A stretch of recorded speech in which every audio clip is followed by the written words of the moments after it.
Hello, I'm Jake Boudrot, Civic Journalist at Tello Community Television. We will be speaking with two people seeking re-election on Port Hawkesbury Town Council. The first is Blaine MacQuarrie. Thank you for coming. Thank you very much for the invite, Jake. I guess the first question would be, I'm sure you're well known in most parts of the town, but there might be some people who moved to the town in the last 4 years since the last term. Some people who may have moved more recently, and maybe some younger voters who might not know you as well as some others. So maybe if you want to talk a bit about yourself. Sure. So I grew up in Port Hawkesbury, Jake. I spent most of my life there, except for being away for school on a couple of occasions. Graduated from Civic a couple of years ago, and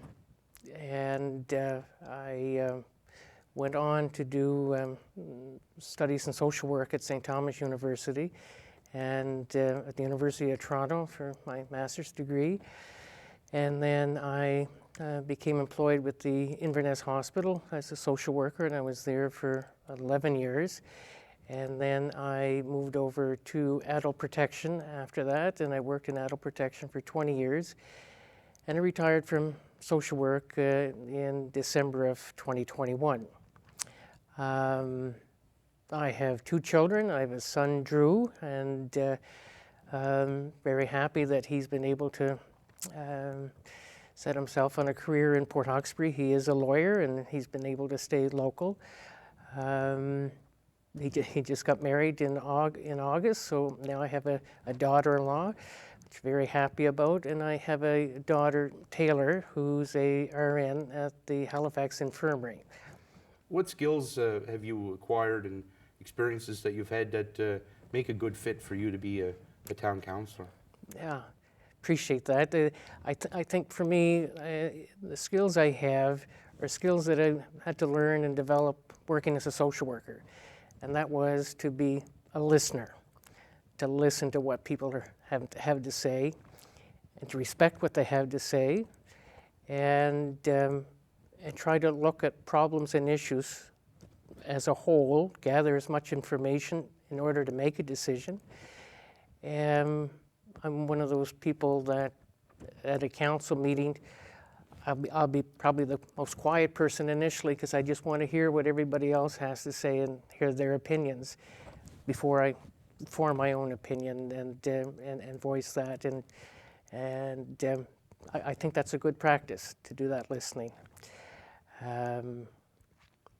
So those would be skills, I guess. A strength, I guess, for me, if I could just add that, is the fact that I have had the opportunity to be on council for the last 6 years. So I have that experience, if I was fortunate to be re-elected, that I have that background in being a councillor. There's quite a learning curve. It was a big learning curve for me when I ran for council and got on there.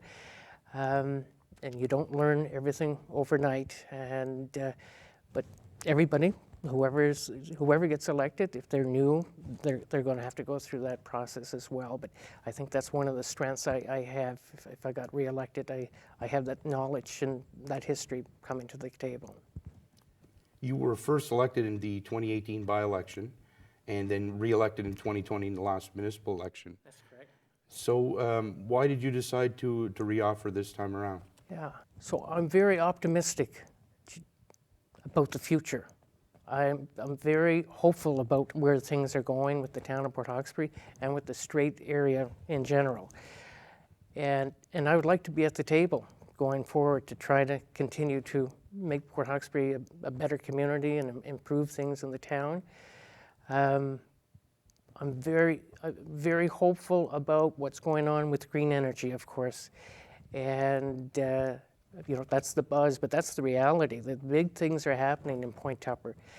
And the Strait area is considered the highlight in the province of Nova Scotia around this new industry. And I dare say in all of Canada too, that we're right up there around what's going on with green energy and offshore wind as well. I think about our current situation similar to what happened back in the early 1960s After the Cancer Causeway was opened in 1955 and the ferries were shut down, and local municipal politicians and community leaders, they all got together because they knew they had to come up with something to save the economy and to grow the economy. And there was a bunch of people that worked extremely hard to be able to get the attention of the pulp mill individuals to have that mill come to Point Tupper. And thank God that that happened. And I see that very much similar to what's happening with green energy, although the proponents are the one that's guiding this, different than what the situation was with the community people back in 1960.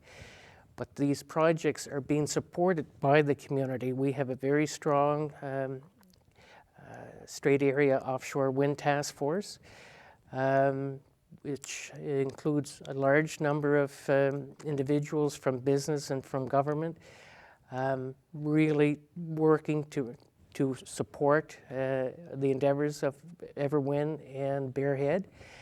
So much so that our chair and co-chair, which have been invited by the province on different, let's say, trade missions, but on different missions to Europe to see what's going on in other countries around offshore wind and green energy. So there's certainly a respect by the province for the efforts our community people are doing to support this industry.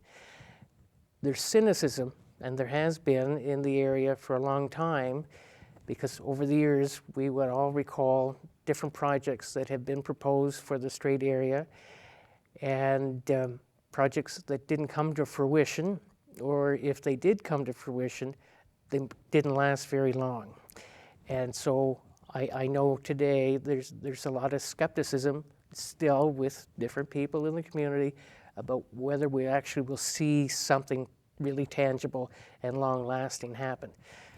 I'm very positive that we will. I don't think this, like I use the term fly-by-night, this is not fly-by-night. This is the way of the future, and we're just very fortunate to be on the front end of it in Port Hawkesbury. As you see it right now in this 2024 election, what are the main issues facing the town, and what are some strategies or solutions you have for maybe addressing some of these major issues? First of all, the priority, Jake, would be around housing. And this is not just a Port Hawkesbury issue, this is a national issue. It was an issue when I first went door to door in 2018, hearing from residents upset that, let's say, for instance, seniors in their own homes that wanted to remain in Port Hawkesbury, but didn't want to maintain their own property and would like to get into something smaller and still be independent and sell their home potentially for new home buyers, right? And that would be a positive thing. And the reality was that we didn't have that sort of housing in Port Hawkesbury. And these folks that I talked to going door to door didn't want to move out of Port Hawkesbury and go somewhere else where this housing was available, because Port Hawkesbury was their home community. This is where their social networks are, and this is where their friends are, and this was their community. So to be transplanted in someplace else, people were not happy about that. So that was one thing. Affordable housing and accessible housing were two things that I was well aware of in my position as a social worker. Oftentimes I was that would be an issue that would come to forefront around affordability and accessibility. And we're really at a bare minimum for accessible housing in Port Hawkesbury, and certainly for affordable housing. And I think people have kind of gotten tired hearing, like that 2018 election, about housing being a priority, and then in 2020 that is priority, and then they're hearing it being brought up again. But the reality is not, because there's been a lack of effort. The effort is being made. The council has kept this front of mind over the last 4 years. And there are a number of things that we can look at going forward.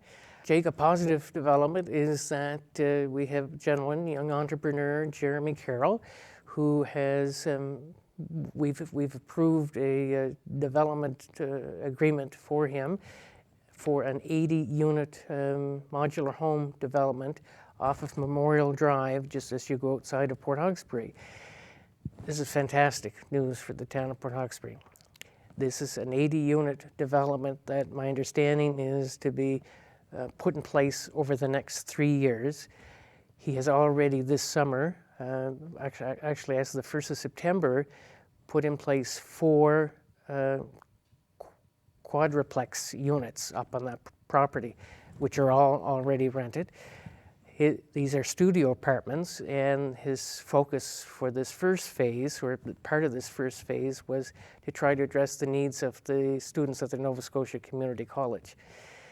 So there was very quick uptake on that, and so, you know, the challenge of getting developers to come to town, here we have a relatively local person that is stepping up and doing this, so that's fantastic.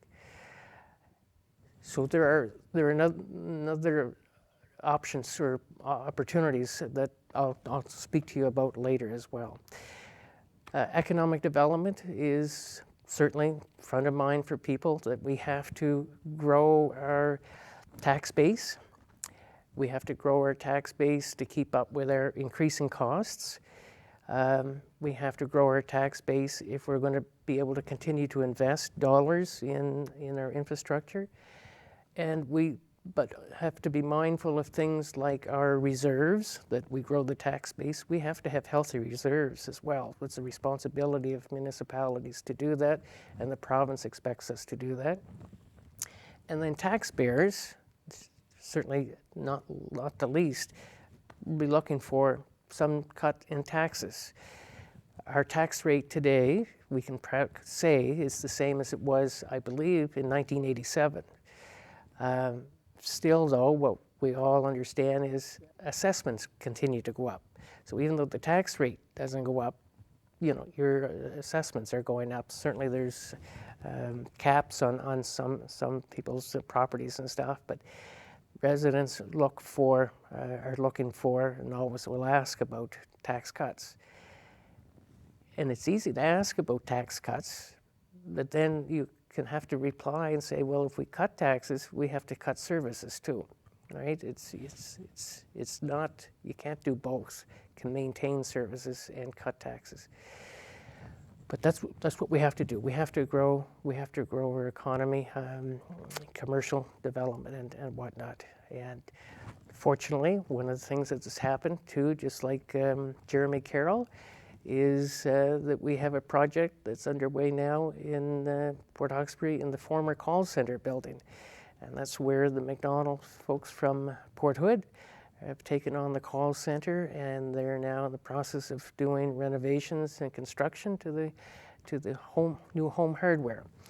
And I think people in Port Hawkesbury are looking forward to the opening of this business, and my understanding is that there are going to be a number of other businesses as part of this development as well. So that's a positive development for the town of Port Hawkesbury. I think really those are the 2 top issues that I would have, is around economic development and housing. And I think whoever's on this next council really needs to make the housing a priority, economic development, but housing, I think, you know, we can talk about economic development, but where are people going to live? Like even when we talk about green energy in Point Tupper and the workers and people are going to be there, there's hundreds of people, and we can't accommodate the housing needs that we have in Port Hawkesbury already, and you know, we need to make investments in infrastructure, in water and sewer. We have property in town that we need to develop, and there's funds that we can access from the federal government for that. There are various programs, and we've got to get a plan together so that we could start opening up pieces of property and provide the services that may then make it more enticing to developers to start getting on board and and develop these areas so that we can better meet the demands that we have. You spoke about this coming term, and if you are re-elected for another 4-year term, what are your priorities in that 4 years? First priority is housing. And fortunately, we have a start with what's happened with Jeremy Carroll. We have been working with New Dawn, which is a not-for-profit in Sydney, for the last, I'd say, year and a half. They've done a housing study for us in Port Hawkesbury about our housing needs and whatnot. And they had put forward a possible project here just over a year ago. There were some issues that came up with it, and so it didn't go forward, but they've kept in touch with us, and they've been meeting with us and talking with us ever since. And they know that they appreciate that Port Hawkesbury is a community, is a council, is very open to development. And they're very eager to do something with us. And my understanding is that they will be coming, the New Dawn representatives will be coming to Port Hawkesbury in the next couple of weeks to present some ideas as far as some potential projects that they're willing to take on. So that's a very positive thing. Secondly, around housing, a priority going forward is the establishment of our own not-for-profit.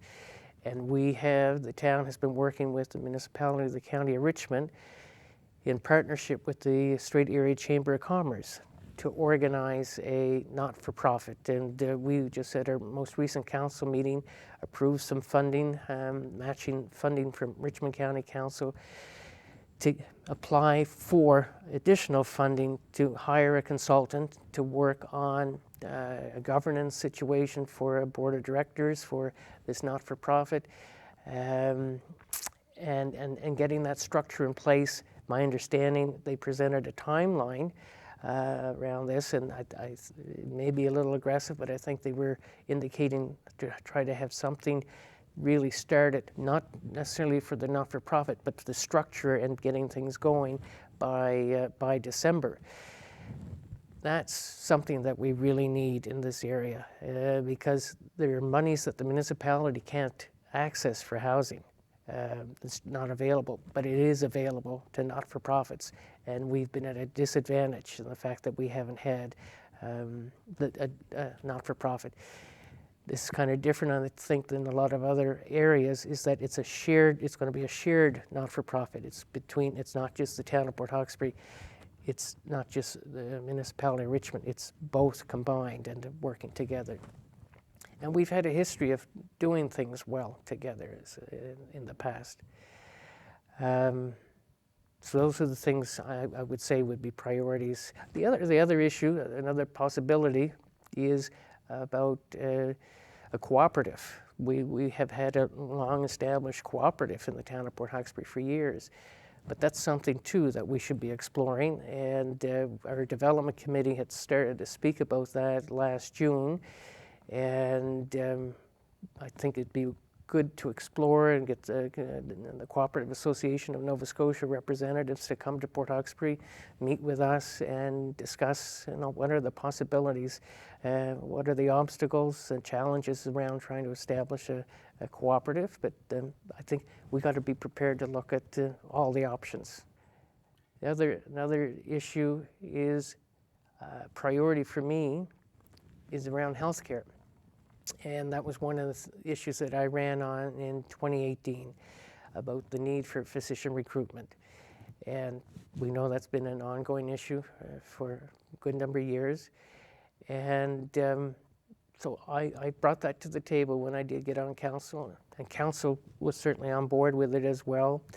At the time, that would have been in the spring of 2019, then Councillor Trevor Boudrot and his wife Sarah went to Halifax on behalf of Town Council to a medical conference up there to promote Port Hawkesbury as a place to move to come and live and practice.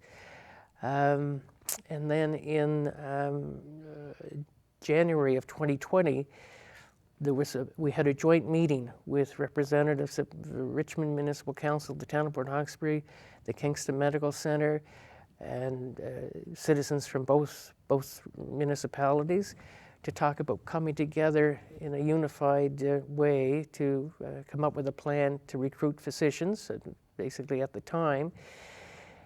And then that has grown into the Cape Breton South Recruiting for Health. So it's not just the focus on physicians, it's on all medical professionals and staff. And you know, it has seen tremendous success in 4 years. The number, I don't have numbers just to quote you, but I know, for example, I think just even since a year ago, January to now, in the area, there's been 30 RNs that have been hired, new RNs.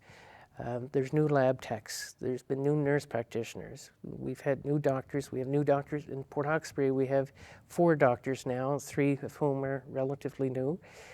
And that's all. We have a great committee that supports the work of our project consultant director, who's Gina McDonald. And she's just fantastic. It's unbelievable the number of things that Gina's taken on, not just to recruit healthcare people, but work at retention, acknowledging and recognizing the contributions that all our health professionals make to provide service to our residents. And I know it's appreciated by the health professionals, the things that happen, barbecues, for instance, and there's awards, banquets that we have, and people appreciate that recognition and that that attention is paid to them. So it's a significant contribution that the town makes and Richmond makes. It's $30,000 a year to support this effort. And I, for one, definitely want to see that continued. And we need to see this keep going forward. So that's $30,000, and $30,000 is not the only funds. We get money from Doctors Nova Scotia, and we get monies from Nova Scotia Health Authority to support that work. But that is something else that's a priority for me. Investment in our infrastructure, sidewalks, pavement, water, sewer services, is something that we have to continue to do. You know, we can never do enough, right? But we have to, in order just to maintain the community infrastructure, let alone developing more, like I'm talking about, for housing. So that would be another priority for me. And waterfront development. I've always been very partial to the waterfront and served on the waterfront committee, the former waterfront committee for 19 years. I looked after, coordinated, or helped coordinate the Cayleys at the Creamery for many, many years. The Creamery was really a hub facility in the community of Port Hawkesbury. It was really a go-to place for music in the summer, and drew tours into the community, along with the local people in the area enjoyed what was going on there. We used to have farm market in there one time in the summertime. I remember myself and my father leaving Port Hawkesbury at 4 o'clock in the morning with a truck and head to Bullardry, to I-Kings, to pick up enough produce so that we'd make sure, if we were short vendors, that we would have produce there for people coming. And it used to be a wonderful, basically, event, because there was music, there was socializing, and it happens in lots of communities. And I'd like to see something like that happen again in Port Hawkesbury. We have, with the waterfront where we are now, we have the platform, or we have the stage. Like, a lot of improvements have happened. We've got Water Street is completely new, repaved. The boardwalk has been replaced with a new, well, it's an AT trail. We have nice seating arrangements set out there, new light fixtures on the waterfront, planters, so it's been made attractive, but it needs to be made vibrant. So we have to come up with activities, and it's not just council, it's members of the community that should be partners with that too, to bring it alive just as it happens in other communities. So to me, those are priorities. But if I could go back, or if I could mention something to you about being optimistic, about going forward. So Jeremy Carroll's development is reason for optimism. Home hardware is reason for optimism. The interest of New Dawn doing something is a reason to be optimistic. But I just want to mention, just this current year, the investments that we've, as a council, have made in our capital budget has been very significant. It's one of the largest capital budgets that we've had in a number of years. And in that capital budget, 55% of our funding that's the investment that's being made is leverage funding coming from other levels of government. And I just mentioned a couple of things which are pretty significant. So sidewalks is not something that's normally funded by the provincial or federal government. It's a municipal responsibility. Same as paving in the town of Port Hawkesbury. The town has to cover that.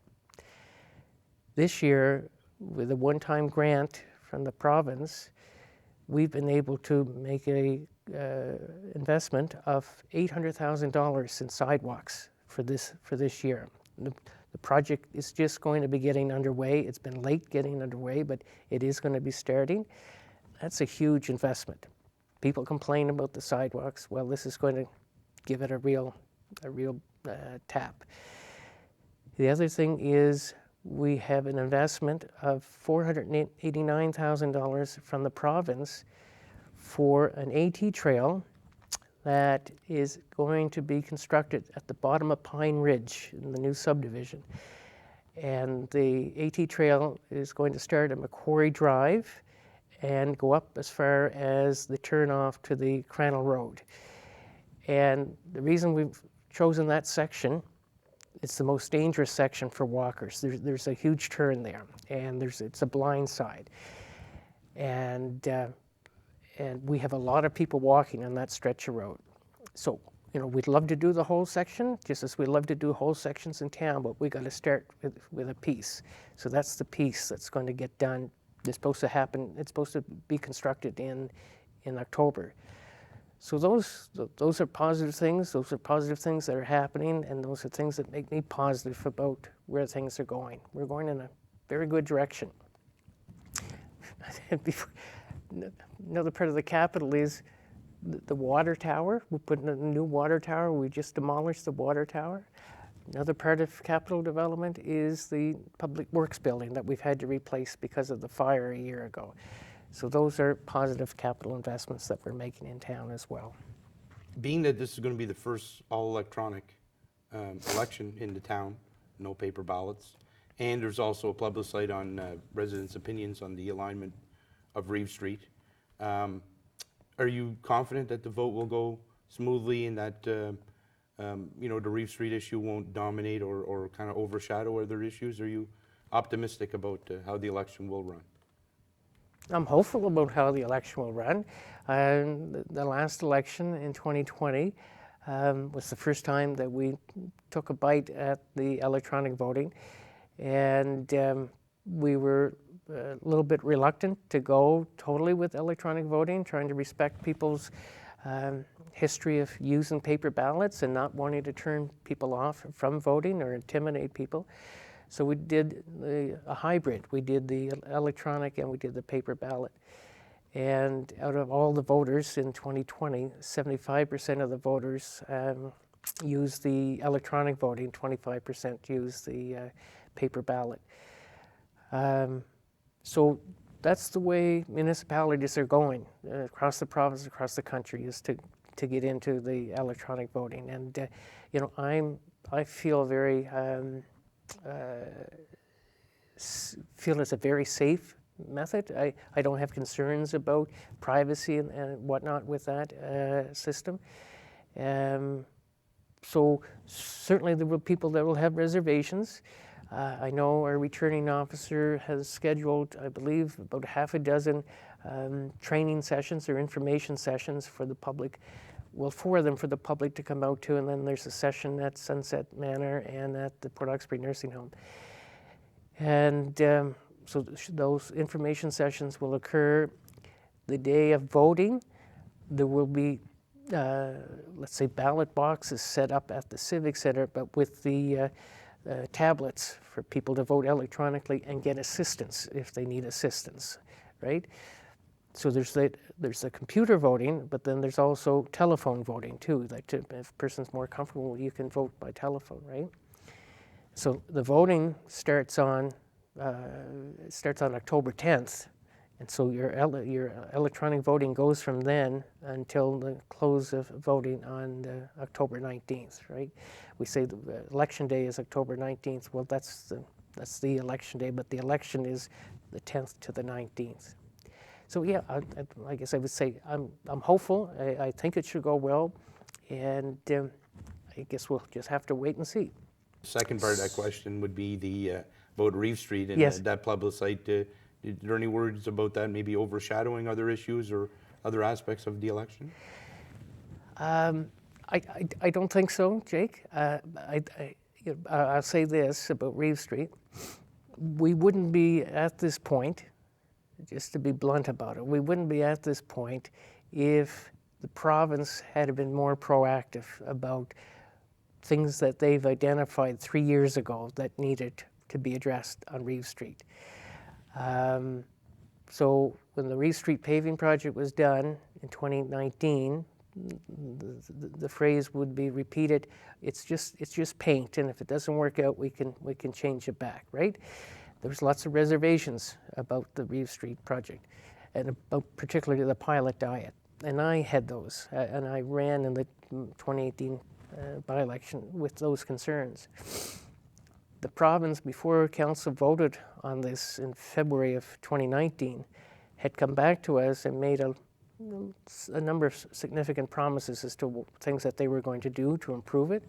And one of the main things that they promised was that they were going to put left turning lights at the intersections of Reeve Street and Reynolds Street and Reeve Street and Pitt Street. I thought that was very positive, and the rest of the council thought that was positive as well. In August of that year, we come to learn that those lights weren't going in because the Department of Transportation found out it was more expensive than what the budget had allocated. So that was very disappointing that happened.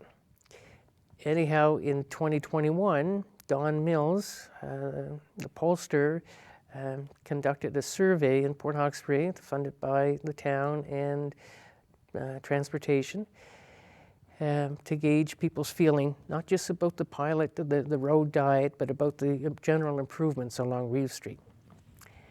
And as a result of that, there were a number, I'd say maybe 12, 13 sort of deficiencies, concerns related to the street that people identified.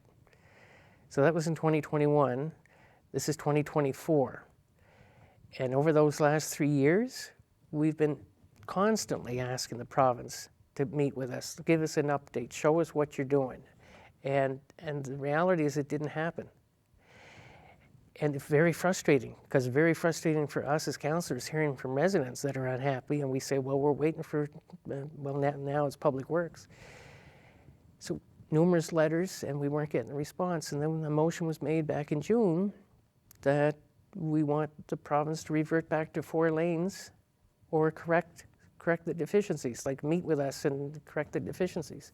And that was to put pressure on the province, and it did. It ended up resulting in a couple of meetings, finally with engineers and most recently with the Deputy Minister, Peter Hackett.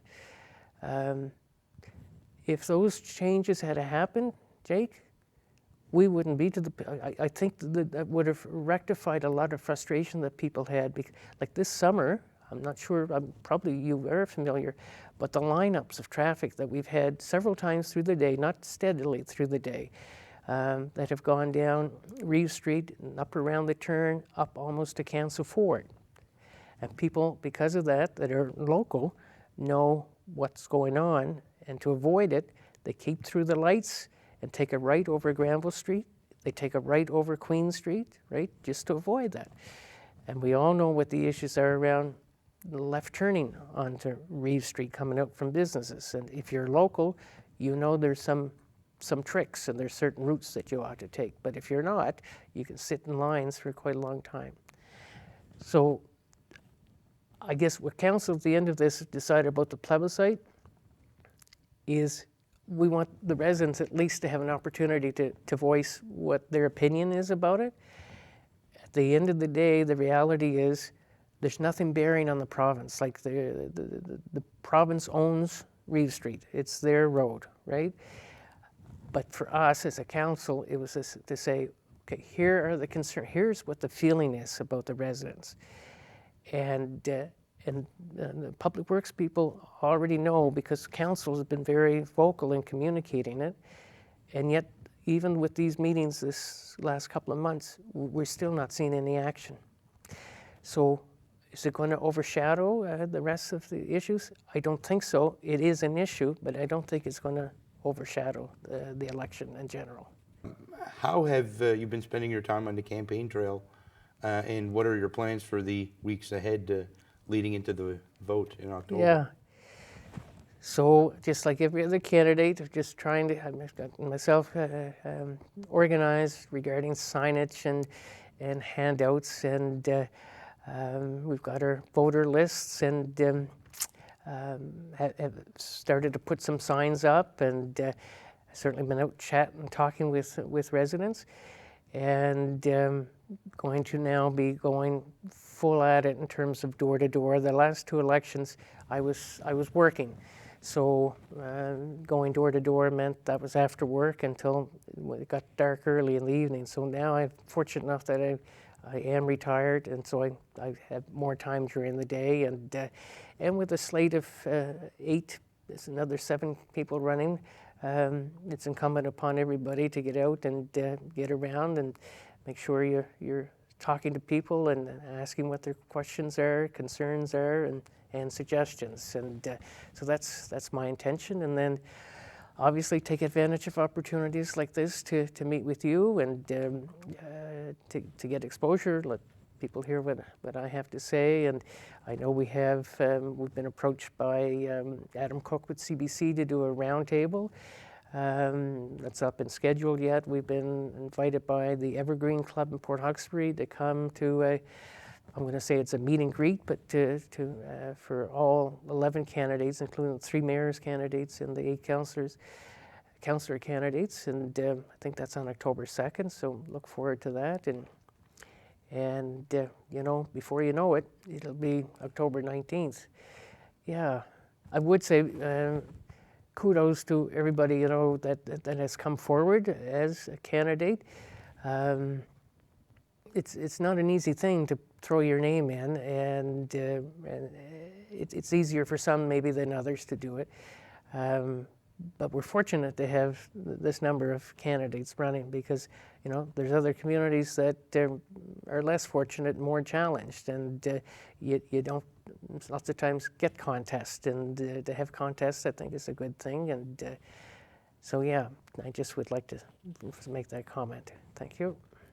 Well, I'd like to thank you, Blaine, for coming down to our studio here in Ayrshire and answering my questions today. I really appreciate it on my part. I very much appreciate the invite, Jake. Thank you very much. Thank you. Yep.